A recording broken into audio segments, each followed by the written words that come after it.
Hello. Now, the last lecture will be study in mathematical logic. In that chapter, 2 points are already explain you. First will be the statement and second will be the truth value and their connectives. Statement pattern has connectives and or if then biconditional if and only if, and fifth number will be negation not. Now next will be the statement pattern and logical equivalence. Logical equivalence means if two statement pattern they are logically equivalent if their truth table has same truth table or last column of that truth table will be same.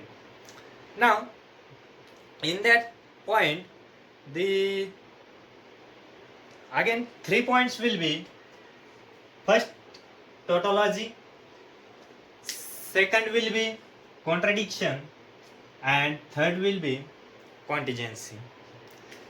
In that point first will be tautology.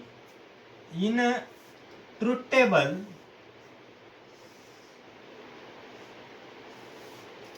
the last column of truth table will be all truth values are t. All truth values will be t. Then this truth table or that statement pattern is called as the tautology. Now second will be the contradiction. In a truth table the last column or statement pattern has last column truth values will be all f. All values are f. Here will be all values are t. In a truth table the last column will be truth values are f, then it is called as contradiction. And contingency is neither t or nor false. That means the contingency means the statement pattern will be neither tautology nor contradiction. Contingency will be your that statement pattern. Now some more examples of the statement pattern and the logical equivalence will be explain you. Then in that example, suppose first statement pattern will be P implies. We prepare the truth table of that statement pattern. Like here will be two P and Q. These are two statements are given here. P and Q are two statement. Then now to prepare this truth table, here P, Q,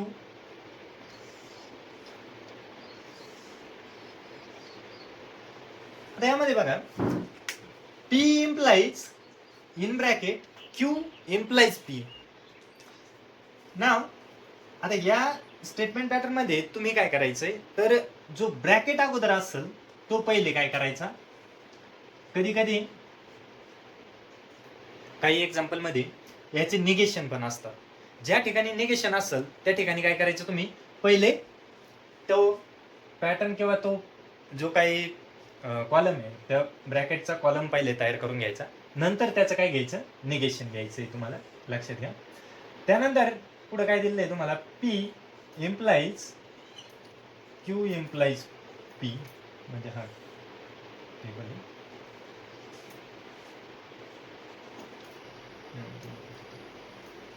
okay.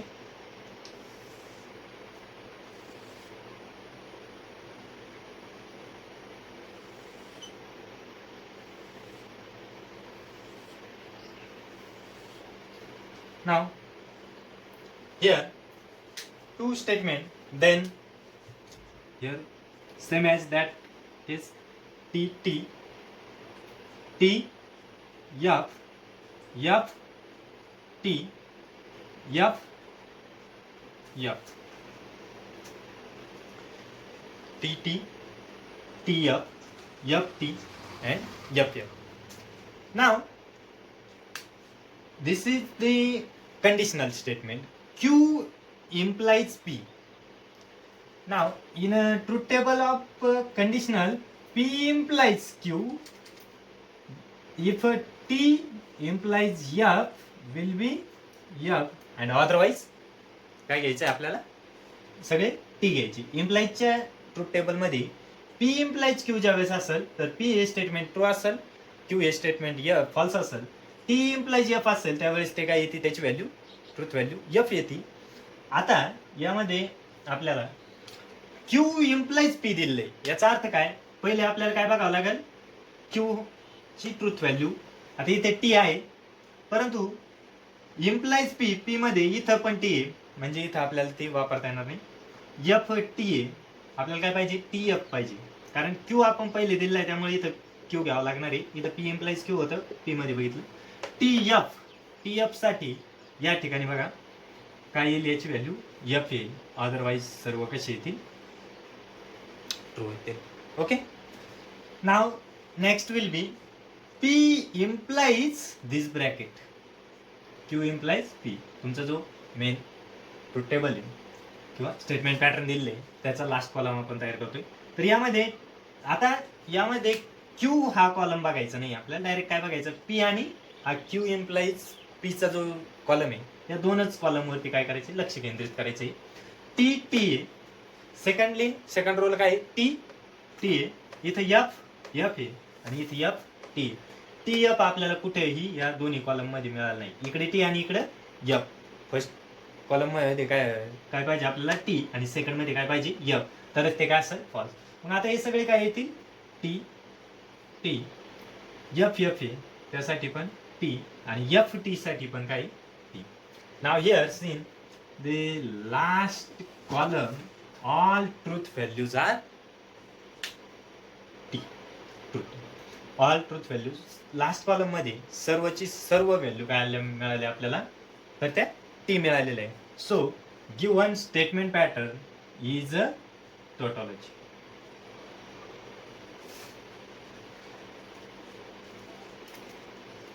दिलेला statement pattern हा काय आहे, तर तो टोटॉलॉजी आहे. या पद्धतीने ही truth table आपल्याला काय करायची, प्रिपेअर करायची.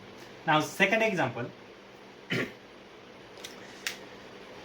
Second example in that chapter, the negation of P or Q double implies negation of P and Q. या पद्धतीने. Okay. Now here two brackets are here. First will be the negation of P or Q double implies negation of P and Q. Okay. So first will be two statements are here.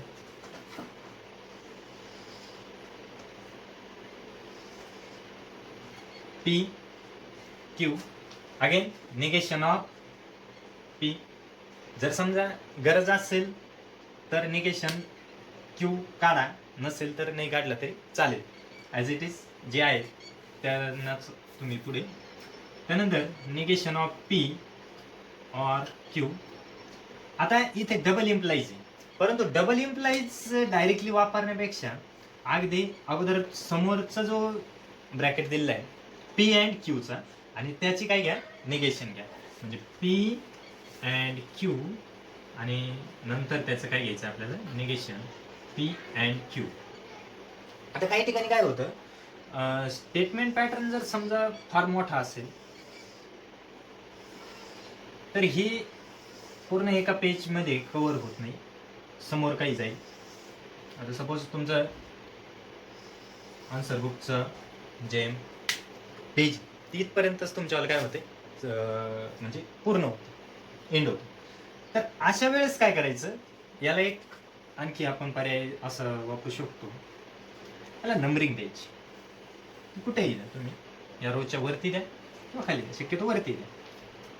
1 2 3 4 5 6 आणि last जो असेल त्याला पण देऊ शकता तुम्ही 7. पण हे शक्यतो लास्ट कॉलमसाठीच वापरा.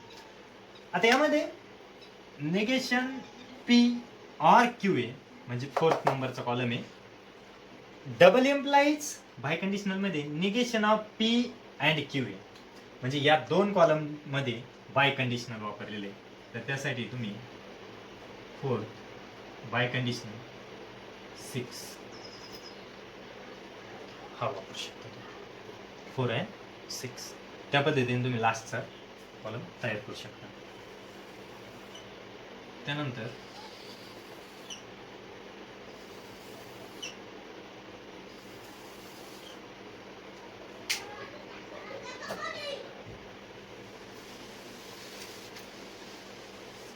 तर बघा, as it is T T T F F T F F हे जे स्टेटमेंट पॅटर्न घ्यायची आहे तुम्हाला, पी आणि क्यूचे ते ॲज इट इज ठेवायचे.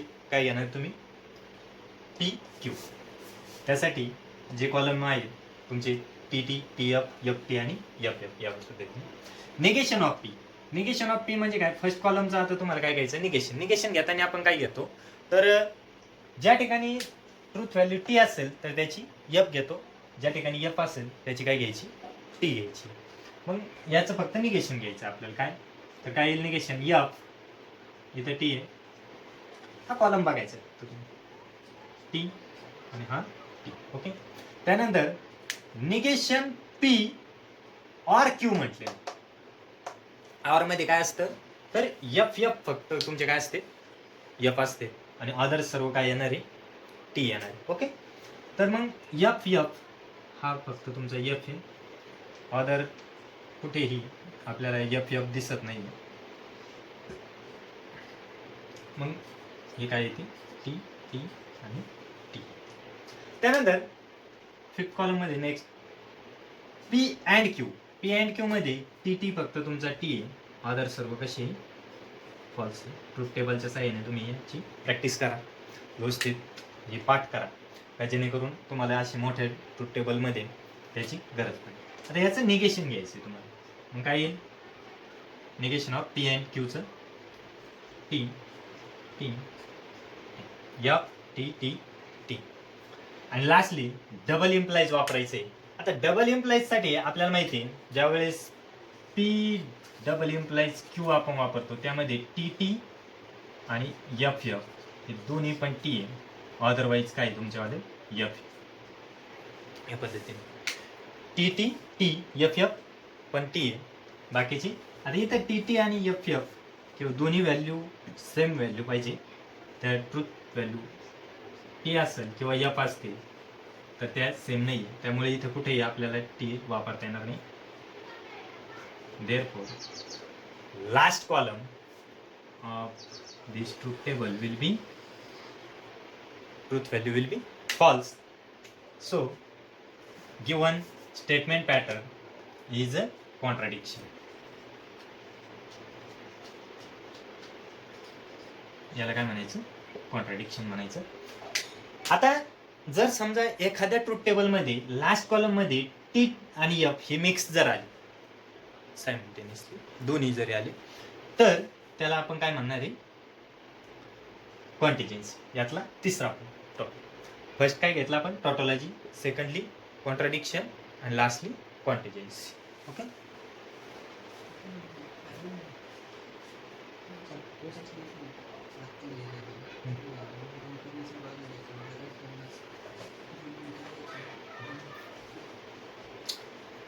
ओके.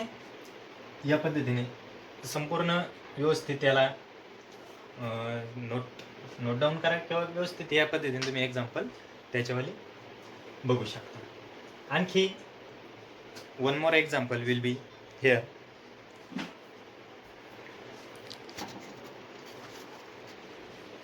आता यामध्ये दोनच आपण स्टेटमेंट पॅटर्न पी आणि क्यू हे दोनच वापरले. आता एक नेक्स्ट एक्झाम्पल घेतो का ज्यामध्ये जर समजा 3 स्टेटमेंट असतील, असला पॅटर्न जर घेतला आपण 3 स्टेटमेंट असलेला पी क्यू आर, तर त्यासाठी थोडासा आपल्याला वेगळा ट्रूथ टेबल तयार करायचा आहे. ज्या ट्रूथ टेबलमध्ये थोडीशी जी काही व्हॅल्यू आहे तर ती थोडीशी काय येणार आहे, मोठा टेबल तयार होतो थोडासा तो.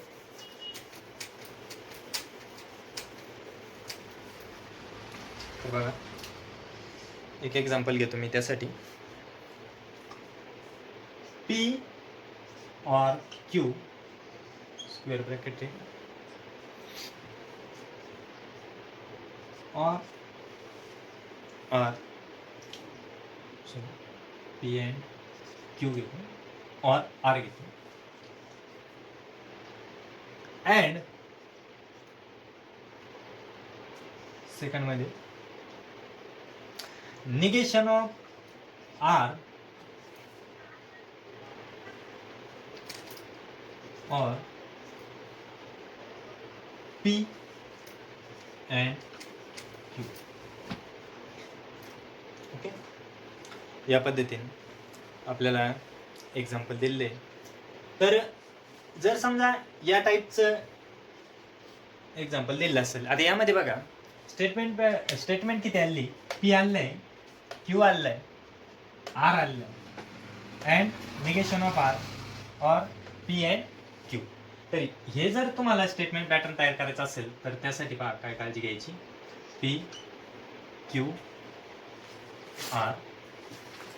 त्यानंतर तुम्हाला काय बघायचंय, तर यामध्ये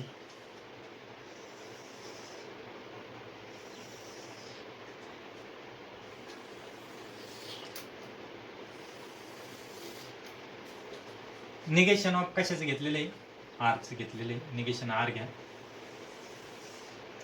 त्यानंतर काय घेतलेलं आहे, पी अँड क्यू. त्यानंतर नेक्स्टला काय घेतले, पी अँड क्यू और आर. त्यानंतर निगेशन आर और पी अँड क्यू. आता पी अँड क्यू इथं घेतलेला आहे ऑलरेडी अगोदरचा आपण, त्यामुळे डबल घ्यायची त्याची काही गरज नाही. जो अगोदरचा कॉलम आहे तोच आपण इथे काय करणार आहे, वापरणार आहे. आणि सपोज लास्टला जर जागा शिल्लक नसेल तर त्यासाठी आपण पुन्हा नंबरिंग देऊ त्या पद्धतीने वापरू शकतो. 1 2 3 4 5 6 7 आणि 8, ज्यामध्ये आपल्याला कुठले हे वापरायचे, जे काय स्टेटमेंट पॅटर्न आहे यामध्ये जेवढे तुमच्यावाले पॅटर्नमध्ये आले आहेत त्या सर्व गोष्टी आल्यात का एकदा चेक करून घ्यायचा. P Q R. त्यानंतर निगेशन आर, जे निगेशन आहे ते अगोदर घेत जा शक्यतो. त्यानंतर पी अँड क्यू घेतला और पी अँड क्यू त्याला और आर आहे. त्यानंतर निगेशन आर आणि पी अँड क्यू या दोन्हीमध्ये और आहे. हा ब्रॅकेट अगोदर घ्यायचा, हा ब्रॅकेट घ्यायचा अगोदर, आतमधले स्मॉल ब्रॅकेट घ्यायचे, त्यानंतर मोठे ब्रॅकेट घ्यायचे आणि मग 2 ब्रॅकेट ज्या कनेक्टिव्हने कनेक्ट केले त्याच्यावाले एक घ्यायचं. तर हा एक 6 आणि 7 या दोन्हीला कनेक्ट केलेलं आहे बघा अँडच्या साह्याने, तर ते इथे मी घेतो 6 अँड 7. ओके, आता या टेबलमध्ये एक गोष्ट फक्त लक्षात ठेवायची, ती म्हणजे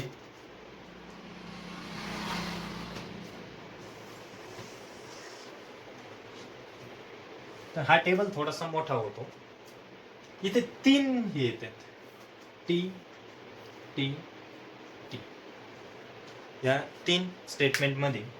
आता हे प्रत्येक वेळेस टी एफ टी ह्या पद्धतीने तुम्हाला घेण्यास थोडीशी अडचण येईल. त्यामुळे मी एक तुम्हाला स्मॉल ट्रिक सांगतो, त्या ट्रिकच्या साह्याने तुम्ही लवकरात लवकर हे लक्षात ठेवू शकता. तर यामध्ये 3 स्टेटमेंट पॅटर्नमध्ये काय करायचं, फर्स्ट जो स्टेटमेंट आहे पी याची 4 टाइम्स, 4 वेळेस टी लिहून घ्यायची. त्यानंतर फॉल्ससाठी यप 4 वेळेस लिहून घ्यायची. ओके, या पद्धतीने. त्यानंतर सेकंडमध्ये 2 टी 2 यप या पद्धतीने लिहा. त्यानंतर पुन्हा 2 टी आणि 2 यप या पद्धतीने. आणि इथं अल्टरनेट टी यप टी यप टी या पद्धतीने. आता काही नोट्समध्ये किंवा लेक्चरमध्ये हे वेगळ्या पद्धतीने पण सांगितलं जाऊ शकतं, परंतु मी तुम्हाला एक सिंपल ट्रिक सांगितलेली. कारण T T T T T F T F T F F, पुन्हा F T T F F T आणि यफ यफ यफ. हे असं लक्षात ठेवण्यासाठी तुम्हाला थोडीशी जमलिंग होऊ शकते ऐन वेळेस पेपरच्या काळात. ते लक्षात राहू शकत नाही किंवा याची खूप प्रॅक्टिस करावं लागेल, थोडंसं वाढवं. त्यापेक्षा सिंपल काय लक्षात ठेवा, 4 वेळेस टी लिहा, 4 वेळेस यफ लिहा, 2 वेळेस टी लिहा, 2 वेळेस यफ लिहा, पुन्हा 2 वेळेस टी लिहा, 2 वेळेस यफ लिहा आणि इकडे अल्टरनेट टी एफ लिहा. कुठेही ऑल पॉसिबिलिटी यामध्ये काय होऊन जातील, तुमच्यावाल्या कव्हर होऊन जातील. आता नेक्स्ट यामध्ये निगेशन ऑफ आर घ्यायचंय, त्यामुळे फक्त आरचाच कॉलम बघायचा. जो आर साठी दिलेला कॉलम आहे तोच बघायचा आणि त्याचीच इथं फक्त निगेशन घ्यायचे.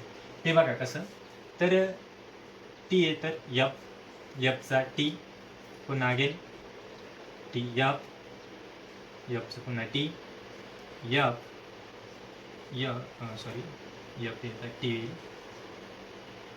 हे अल्टरनेटच येणार आहे, कारण लास्ट कॉलम आपण लिहितानीच कसं लिहिलेलं आहे, अल्टरनेट लिहिलेलं आहे या पद्धतीने.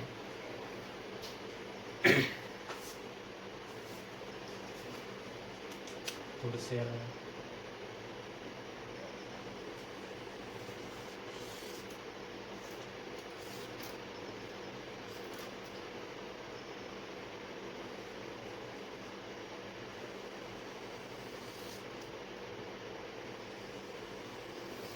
पद्धतीने आपण त्याला टेबल, आता तुमचे रोज ऑलरेडी तुम्हाला मिळणार आहे, तुम्हाला फक्त कॉलम तयार करायची, त्यामुळे तुमचा टेबल माझ्यापेक्षा लवकर तयार होणार आहे. ओके, आता नेक्स्ट आहे पी अँड क्यू. अँड साठी काय लागतंय आपल्याला, तर टी टी आपला फक्त टी आहे. ट्रूथ व्हॅल्यू दोन्ही कॉलम मध्ये टी ज्या वेळेस असतात त्यावेळेस त्याची व्हॅल्यू काय येणार आहे, टी येणार आहे. अदरवाईज आपण एफ लिहिणार आहे. मग पी आणि क्यूचे हे दोनच कॉलम आपल्याला बघायचे. टी टी हा टी घेतला,